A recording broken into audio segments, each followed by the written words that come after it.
Today is June the 7th, 2026. It's about 10:30 a.m. in the morning or 10:30 a.m.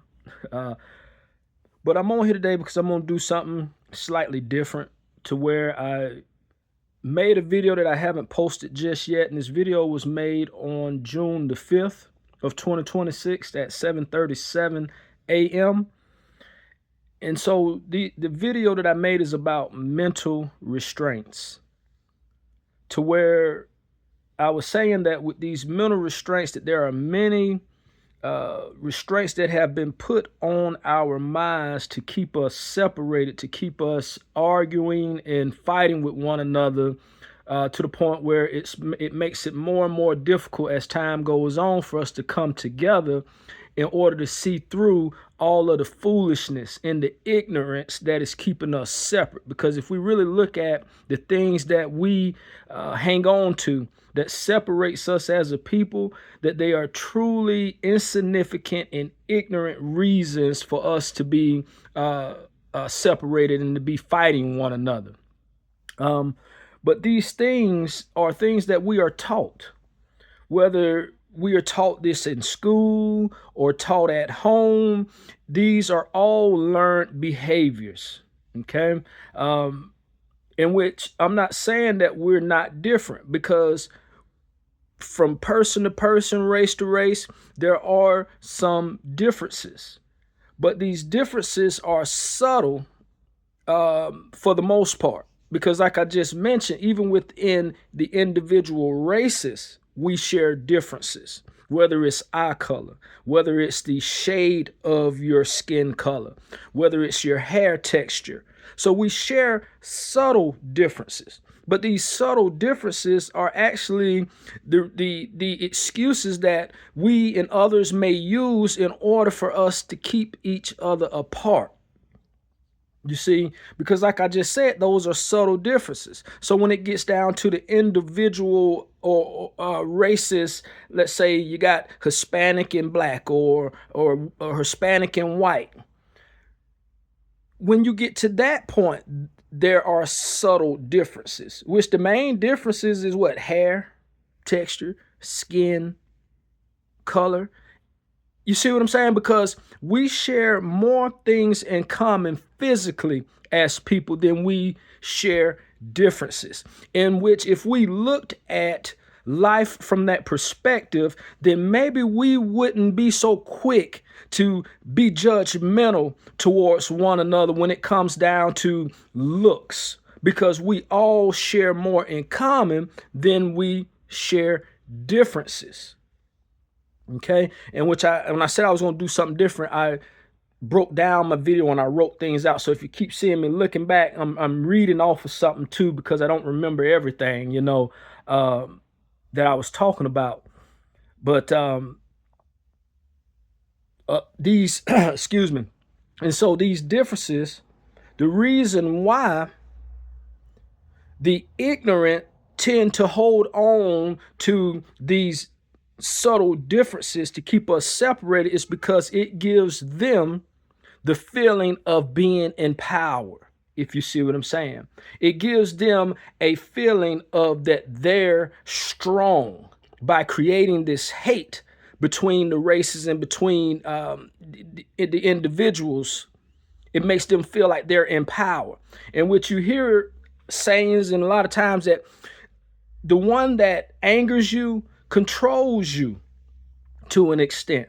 Because when you get angry, when you're hateful, a lot of times it's difficult to control your emotions when you're acting out of hate and out of anger.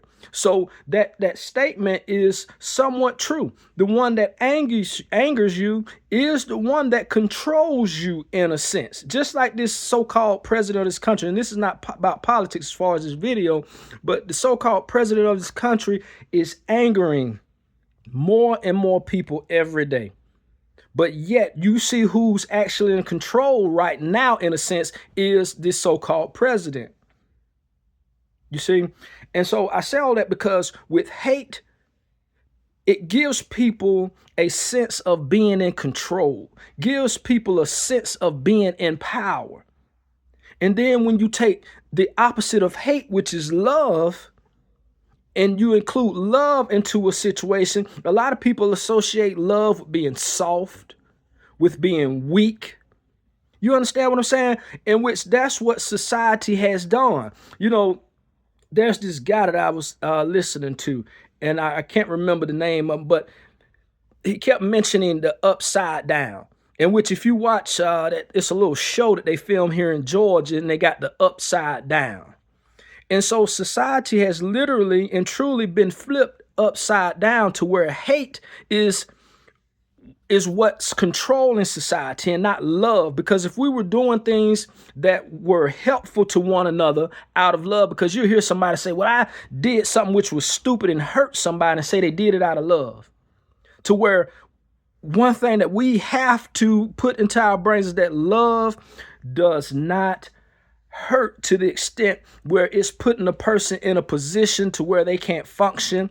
And when I say hurt, I mean people have literally beaten people, taken people's lives, and said they did that out of love. That's not love. That's hate. But because so much in this society that we live in has been flipped upside down and turned around, that if you're not smart enough, it's difficult for many people to differentiate between the lies and the truth right now, because everything is turned right side or upside down, I should say, in opposed to right side up. But once again, like I was saying, hate weakens. So if we look at love and say love is it makes you soft and you're weak because you love, let's really look at the reality of hate and love. To where when there is hate within a family, inside of a household, inside of a neighborhood, wherever there's hate, it weakens that situation. Hate has not ever made a household stronger through hate. Hate has not ever made a neighborhood or a group of people stronger based off of them hating others. It's love that strengthens. Love makes a family stronger. It makes your bond stronger. Love makes your neighborhood stronger. You understand what I'm saying? So we have to take that misconception out of our minds, to where if we think that if we show love to everyone, that we're weak. But that's what evil does. Because once again, if you're able to love, walk in forgiveness, it makes you so much more of a stronger person than what hate could ever do for you. Because if you're walking around hating everything, mad at everything in life, you're going to end up doing something stupid, which is going to hurt you, could possibly hurt someone else. And all it does is weaken your walk to wherever you were trying or wanting to be in life. So let's stop using hate as our power source and start using love as that power source. And so with all that being said, when I first came on here, I was speaking about mental restraints, to where I have a video that I made too, and you may need to go back and check that out and look at that video too. But these mental restraints, right? And I said we have to break these restraints. And the first step in breaking those mental restraints is to learn how to love yourself. You hear me? Don't go looking for love from someone else, or go looking for love for yourself through someone else, because you have to learn to love yourself first. And once we're able to love ourselves first, then loving others and for others to love us is going to be a lot easier. Because if you don't love yourself, you're not going to be able to love anyone else. That's why the Bible says when Moses was receiving the commandments and getting the word from God, God said, love thy neighbor as thyself. Love thy neighbor. You hear me? Love is the key word. God didn't say hate your neighbor as thyself. meaning that when he's saying love, he truly means that directly. It's not some wide range word when he's saying love, because some people once again associate love and hate as being the same thing, in which they are completely different. So when he says love, that means, hey, how you doing? I hope everything's fine. Love thy neighbor as thyself.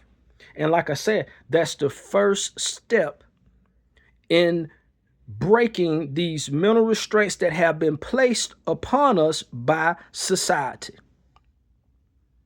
And we know that that's the truth, whether it's on television, whether it's the music, whether once again it's at schools, whether it's in your neighborhoods. For some people, it's in their own homes, to where, and we know, we all know this. Oh, I stay in this neighborhood and you stay in that neighborhood, so we're not allowed to be friends.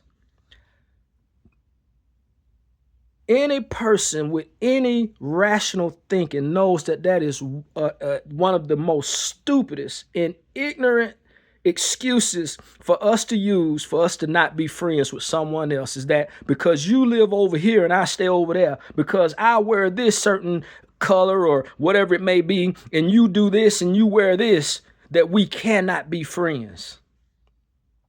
And so you have all these people that preach peace, but yet they live those lifestyles, meaning that all of they are doing is talking out the side of their neck. You know, we use that terminology to where you just speaking and not truly speaking in order to make a real difference. You're just speaking, and in your speaking, all you're doing is confusing more and more people and making the situations that we're already in worse by not really speaking the truth and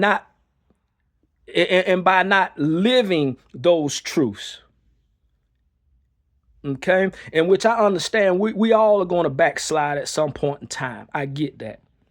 But we have to get to the point where if we're going to fall, that we don't fall and we end up hurting someone else. See, that's our problem, because we'll fall. And when we fall, we feel like it's everyone else's fault that we are losing, so to speak, in life. And we go and take it out on everybody else, not realizing it's our own fault. It's our own way of thinking. And so that's why everything in life is a growing. You know, we were born and we had to grow. So we have to learn to grow that seed of love first within our minds. And that love has to be that foundation. We have to build our foundation of mental stability with love. And until one can do that mentally, it's going to be difficult. But the more and more we work at it, the more and more we sit back and think about a situation before we react, the better we're going to fare off out in this society. You know, we hear all kinds of stupid and crazy stuff. Oh, well, the good die young. The bad people all outlive the good people. You see, we've been fed so many stupid phrases and ideologies to the point where we start believing it. To where that's not true. We see way more people who are out here robbing and stealing and doing all this stupid stuff that are losing their lives. And you can go back to your entertainment and see that, not just in your own neighborhood. So it's not necessarily the innocent, even though the innocent do end up getting caught sometimes in the crosshairs or in the crossfire of or I won't call you even completely innocent, because none of us are completely innocent, but someone that had nothing to do with what's going on in somebody else's life get caught up in the nonsense, is how I would like to describe that. And so that leads me to the point of our definitions or definition of good and evil. If we can just simplify that, if we can stop trying to take what's good, and then you know how they used to, what they do, build a tree or whatever you call it, and then you have all these different working parts of what is good and what is bad. Let's eliminate that. Let's say good are the ones that love one another, that don't go out and intentionally hurt others. Those are going to be the good people. The bad are going to be the ones that go out, they wake up in the morning plotting on how they can get over on the next person, how they can become richer or achieve something that they're after by hurting the next person, by taking advantage of the next person. Those are going to be what we consider bad people. Point blank, period. Forget all of the other breakdowns. Because when it comes down to the things that we do in our own lives that affects us, but don't necessarily affect someone that has nothing to do with us, we know when it's good or bad. That's just like me going to the grocery store, going to the corner store and buying a carton of cigarettes and sitting outside on my back porch and smoking a whole smoking a whole pack of cigarettes in a matter of 4 or 5 hours. I know that's not good. I know that's not smart. You see what I'm saying? So I'm not going to sit here and tell you, outside of hurting somebody that has nothing to do with nothing, what is evil. Because that right now, that's going to be our definition of evil. If you're going out robbing, kidnapping, stealing, killing, then you are a bad person. Even though we all have and probably will make mistakes in life. But as we get older, as we supposed to mature mentally, just like we're maturing physically, we are to make those mistakes less and less, especially if those mistakes result in bad outcomes. You see? And then, so once we are able to build that foundation in love, then we're able to break other mental restraints that are keeping us from being that strong person that we truly are and can be. And after we get to love, then after that, we have to learn patience. Because once again, like I said, it's many restraints. But patience is going to be that next level of your foundation, the next level on top of your foundation that you're going to build that stability off of.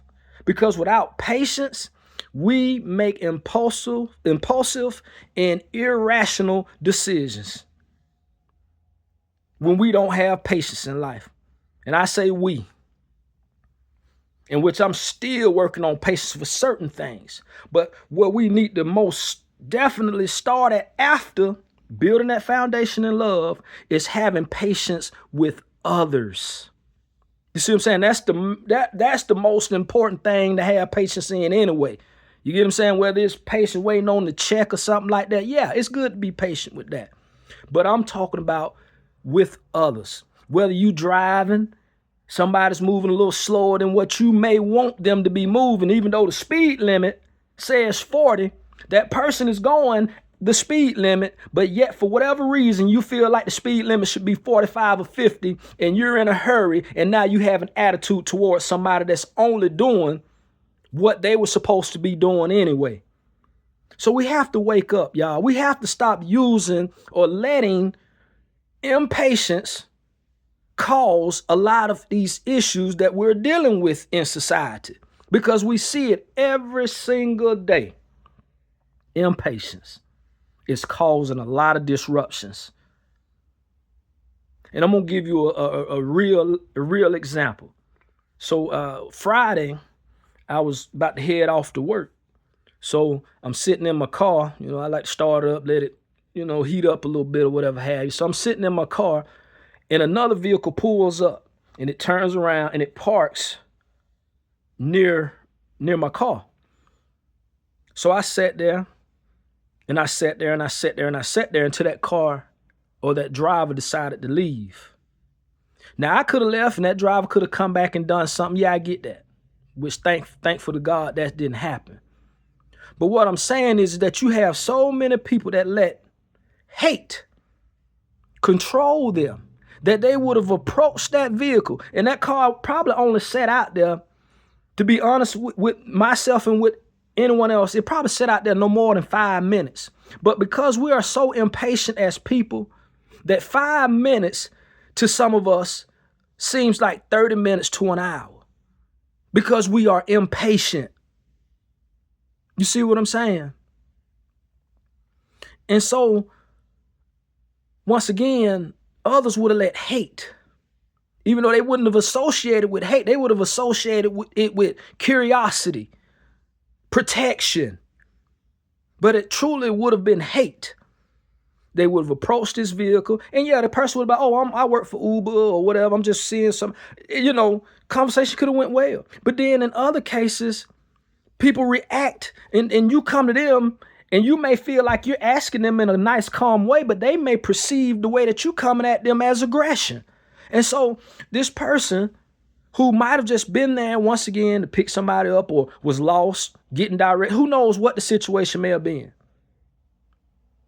But because one may decide to approach them, it turns that situation into something that it did not have to be. And that goes for all of us. I don't care what your title is in society, because your title in society does not make you better than the next person. And that's where we're lost at as well. Now, you may have acquired certain skills by learning a certain trade or being in a certain, so you may have a skill set that's superior to someone else. But as a person, you hear me? As a person, your title does not make you better than the next person. Whether you're a doctor, a lawyer, a school teacher, a sanitation worker, it does not. We are all the same when it comes down to being righteous and doing right. We are not better than the next person. And so that's where we get lost at in society too. But I'm not going to go into that just yet. So it's time for us to break that restraint, break those restraints. You see, because I had to learn patience. There might have been once upon a time when that car was sitting, I would have jumped out and went up. Man, you see what I'm saying? But thankful to God that I am growing. Thankful to God that I am maturing. And it starts by me just sometimes sitting down, and most times sitting back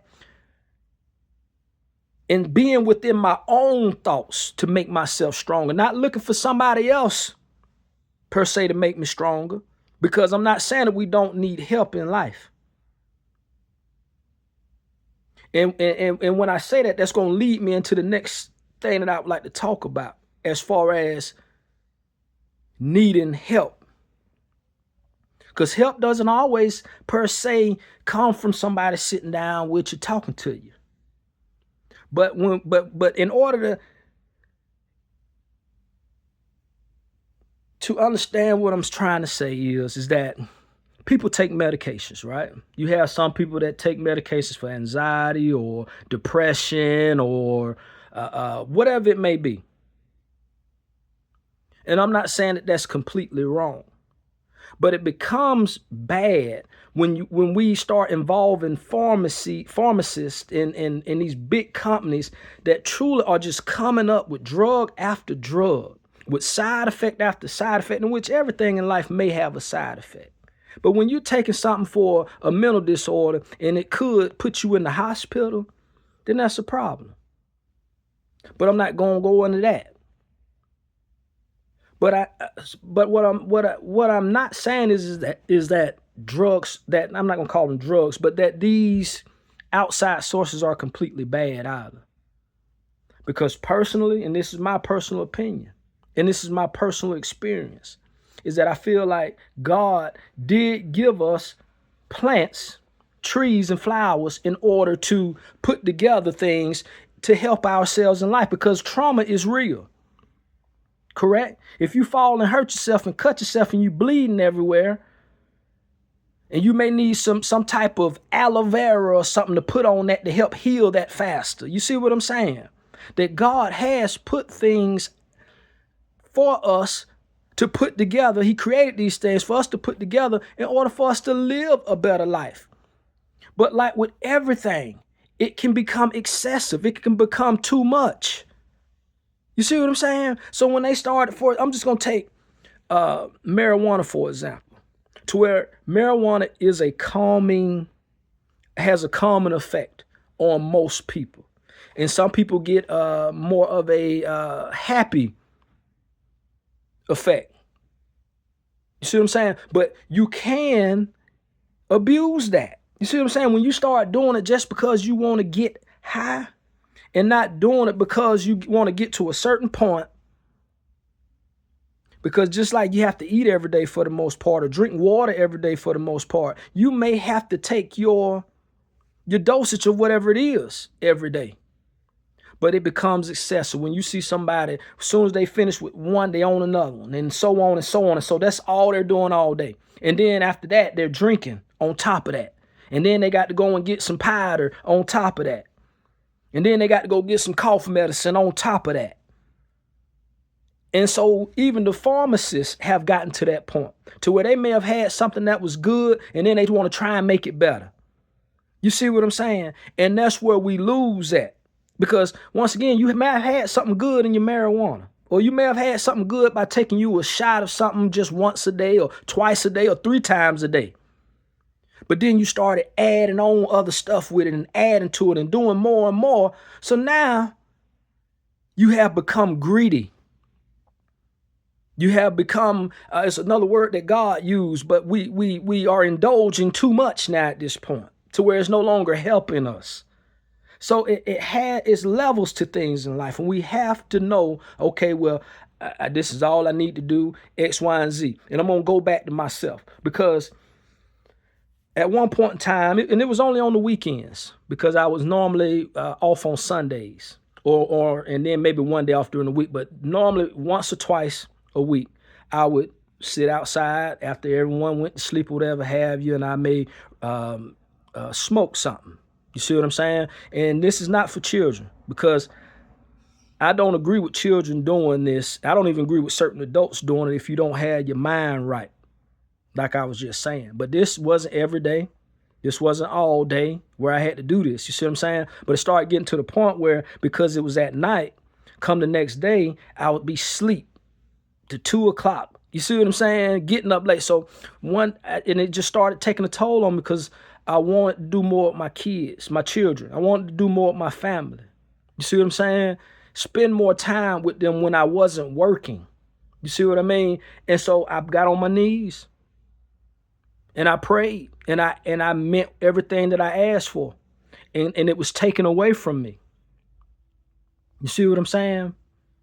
But it was because of how I was doing it is the reason why I wanted it taken away from me. It wasn't because I was doing it. You see what I mean? And so that's where we get lost at, because once again, everybody want to come up with their own concepts and ideas.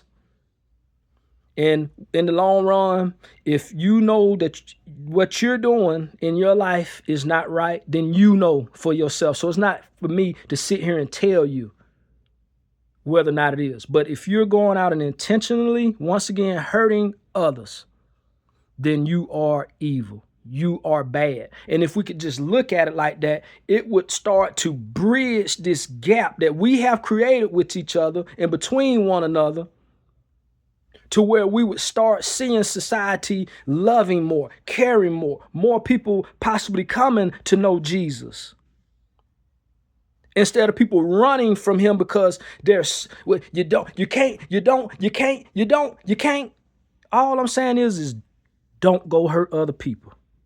And hurting other people can be with your words too. You don't necessarily have to go out and physically hit somebody, or you can hurt other people with your words as well. So that's what I'm saying. Don't intentionally go hurt others. Now, in the end, when Jesus come back and the judgment and everything is done, at that point, we out of the way anyways. You see? And I understand us, because I always refer back to the Bible. And I've been there before, but we can get so caught up in the words and in the lives that other people biblically have lived and other things that people have done biblically, and we get lost.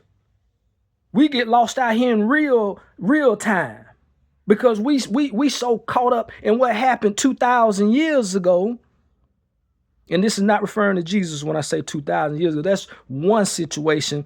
In Moses, I love that too. But so I'm not saying that we shouldn't stay caught up in what Jesus did. But I'm talking about others, because we lose ourselves by doing so.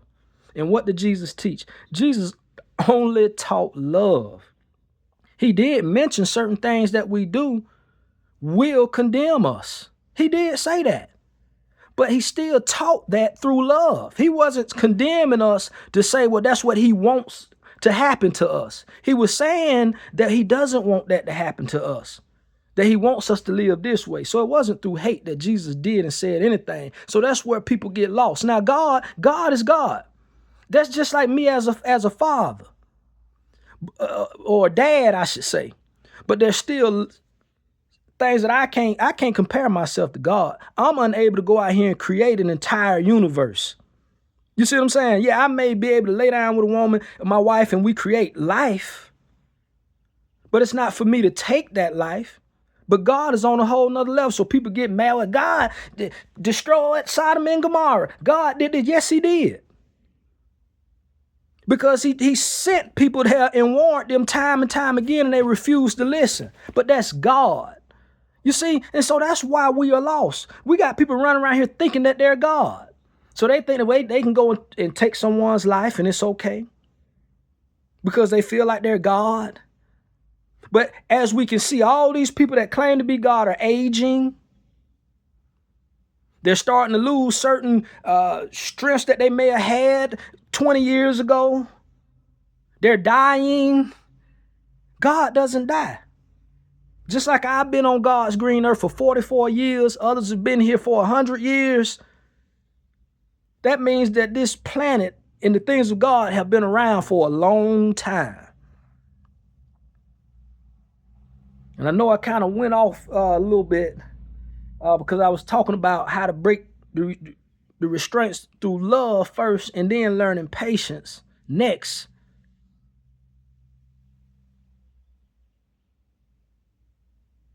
You know, and when I preach these things, or when I say these things, I should say, I'm not saying this in order to try and per se bring back someone that doesn't want to come back, or bring somebody out of what some may consider darkness and bring them to Jesus. I'm not trying to do that. I'm not. This is truly for the saints.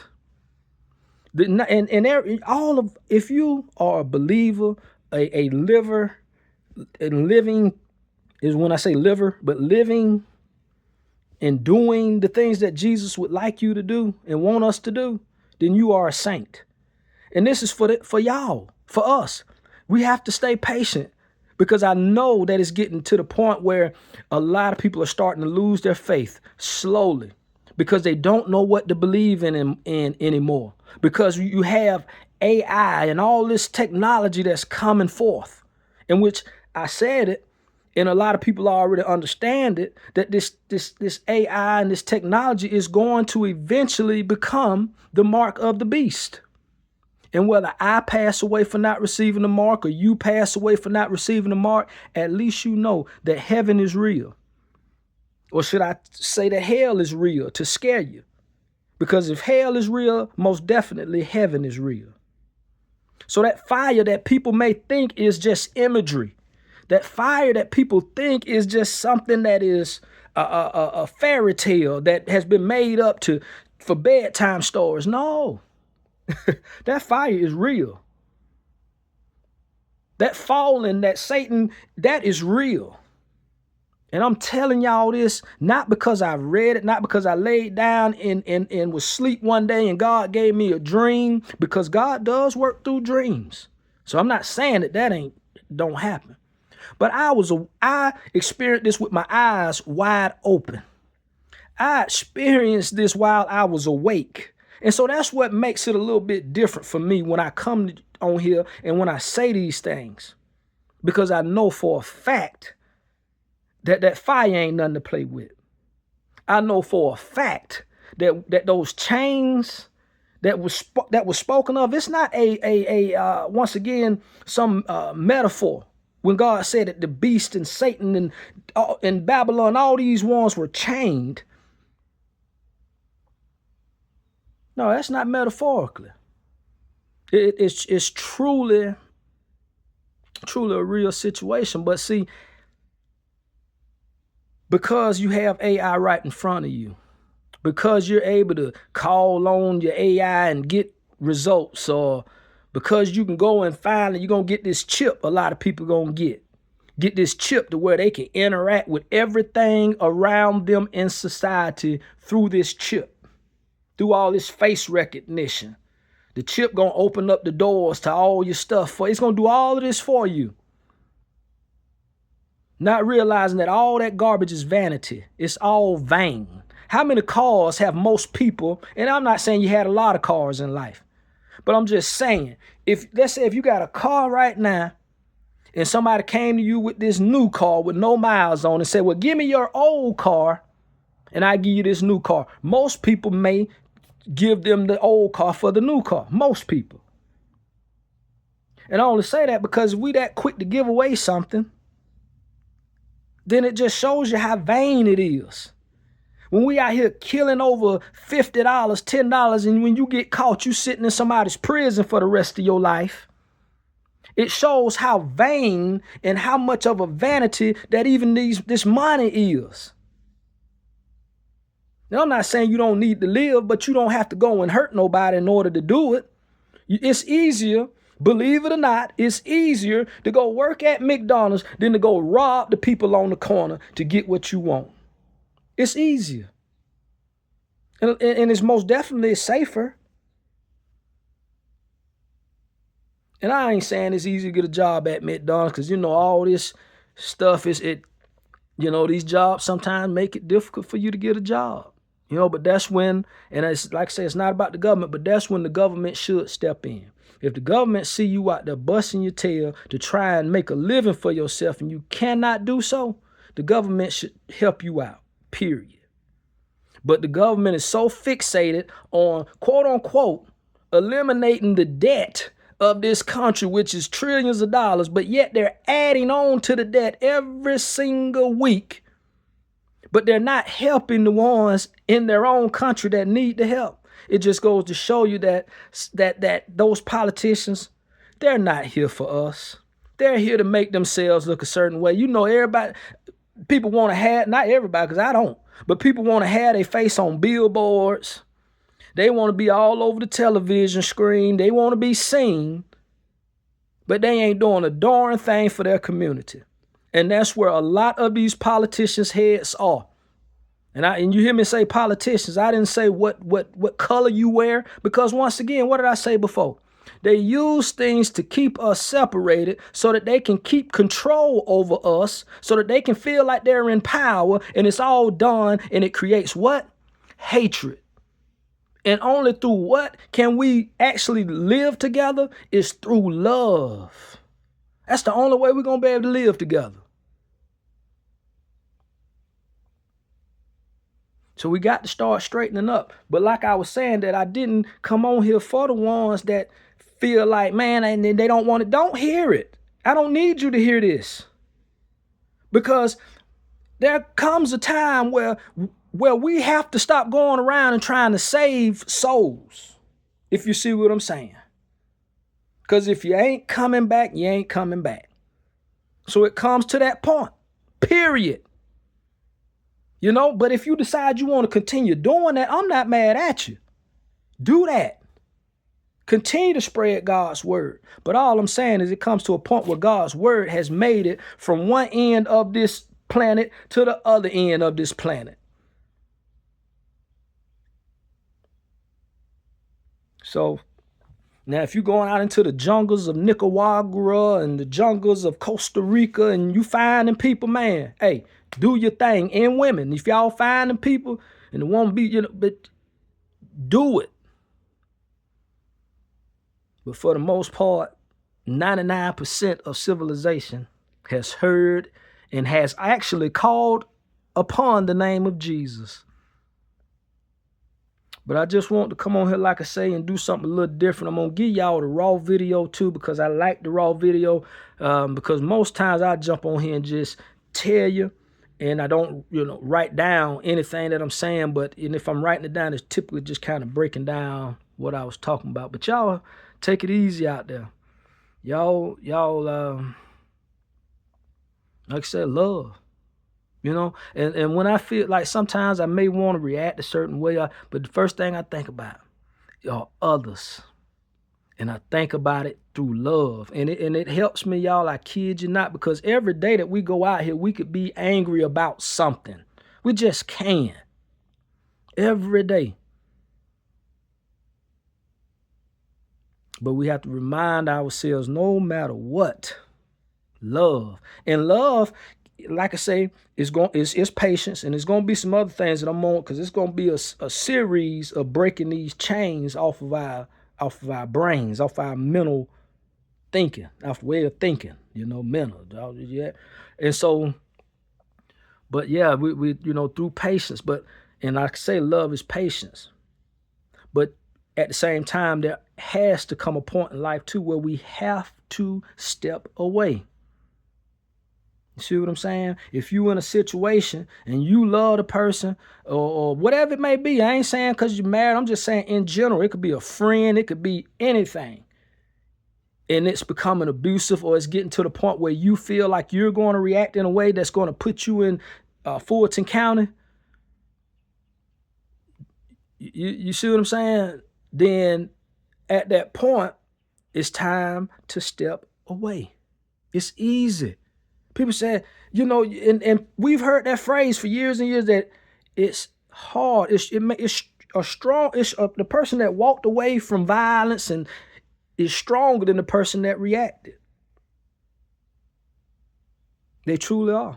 Because if you walked away, and let's say the person that you walked away and it ended right there. Now, sometimes you may turn your back and they may hit you in the back of the head, but it ain't going to knock you out. So what I want you to do when they hit you in the back of the head, turn around and let them hit you in the front of the head. But I only say that because those blows that they gave you, they're going to get it 2 times worse. And just imagine, it's already bad the first time you get hit, the second time you get hit, but they're going to get double those when it come back on them. So it's going to hurt them a little more. But y'all take it easy out there, because it's my time to walk away from this. And I'll talk to you soon.